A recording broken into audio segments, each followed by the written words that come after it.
So this is my solo MIDI controller joystick in a floating format. Floating meaning that the stick stays where you leave it, so it's good for filters and whatnot.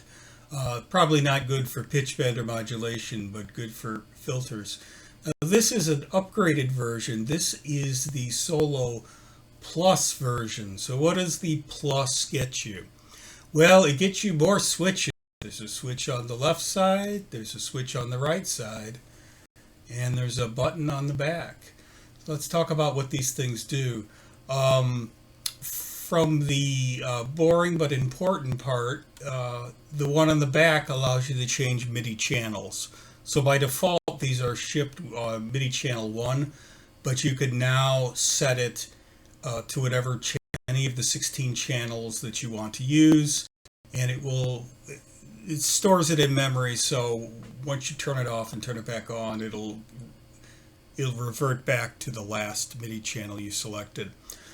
Okay, let's talk about why the Plus. Well, this came about because I had a user who's using Omnisphere's ORB product, and he wanted to control the ORB.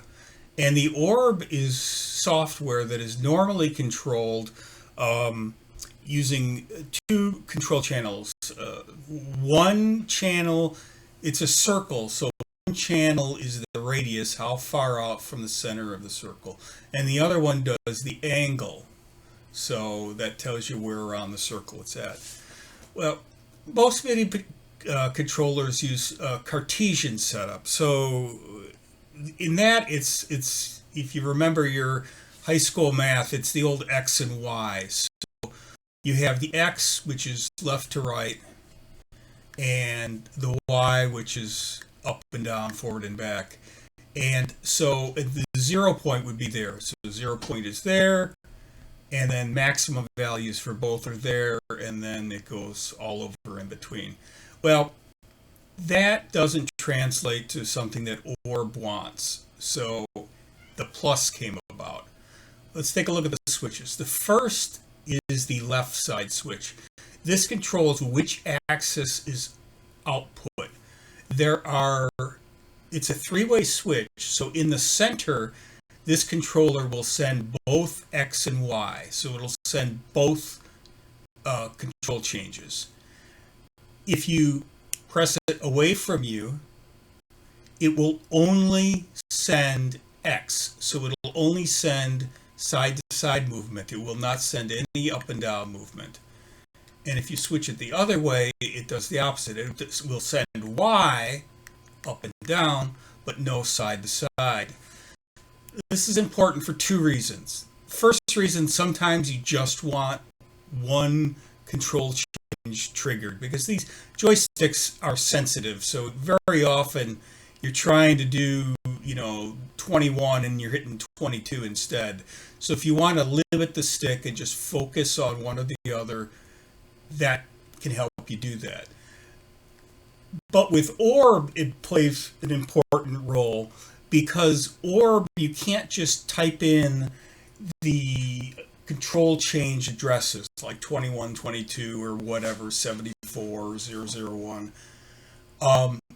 It has only a learning mode. And again, because the joystick is sensitive, you're trying to teach it which is which, it very often gets confused. So by setting to just one at a time, you could learn left to right.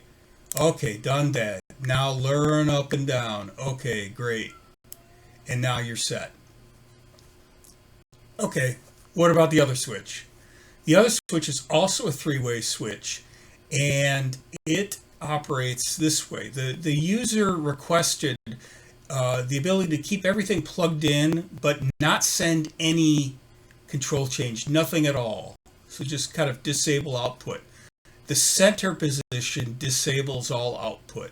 So the unit is still powered on, it still shows up as a MIDI controller, but you can move it all day long and it's not going to send anything. Now the little light inside will be yellow for that. So it's a little indicator there, it's kind of yellow-orange. Now, if you press the switch away from you, it switches to green. In green, this is the Cartesian output. So what it will do is, like I talked about earlier, this is 0, this is 127 on your control changes. This is 0, this is 127. 127, 127, 0, 127. So it will work the way that a lot of modulation wheels and other joysticks work. It'll send the high-low values, high-low values. Like I said, ORB doesn't like that. ORB needs polar coordinates. So if you switch the switch forward, it turns blue. And the reason I use blue is I thought polar, cold, blue. So that's why it's blue. Now, the software in the stick will convert your position here, wherever you move the stick, to polar coordinates that ORB will understand and like. So it'll, on the one control channel, it will send the radius, and the other, it will send the angle. All that math and everything is handled within the microcontroller in here. So you don't have to think about it. If you press it up forward like that, the little dot on ORB is going to be up at the top. So anywhere you position it here, you should see it up in ORB, just as if you clicked it with a mouse. So that is how that works. So you have the ability to either go the traditional Cartesian or the ORB-friendly polar, or off. You can normally have both X and Y set, or you could do X or Y, and you could change the channel if you need to. The button's kind of hidden away so you don't accidentally hit it. One future software upgrade, one user noted that he would like when it's in off mode to kind of just completely go dark, so he doesn't have another light in his room lighting up. So I'm probably going to have this LED dim down to off when it's in the off mode, and if you touch the stick, it might come on for a moment to say, hey, I'm here if you need me. So that is the Solo Pro. It took a while for me to fit all these switches in here. It takes more wiring and more soldering and more everything else and the additional code. But I think it's going to be a really useful controller for people who use ORB. And this is also available in a spring-loaded version. So if you want one where it centers automatically like a regular joystick, that's available also. But I wouldn't recommend that for ORB, because ORB is kind of, you want to set it somewhere and leave it for a while. So those are two different devices. The floating one is all clear, and the one that has the spring has a black bottom, so you can tell the difference. So that is the Solo Plus. Hopefully you will find it useful. Thanks for watching.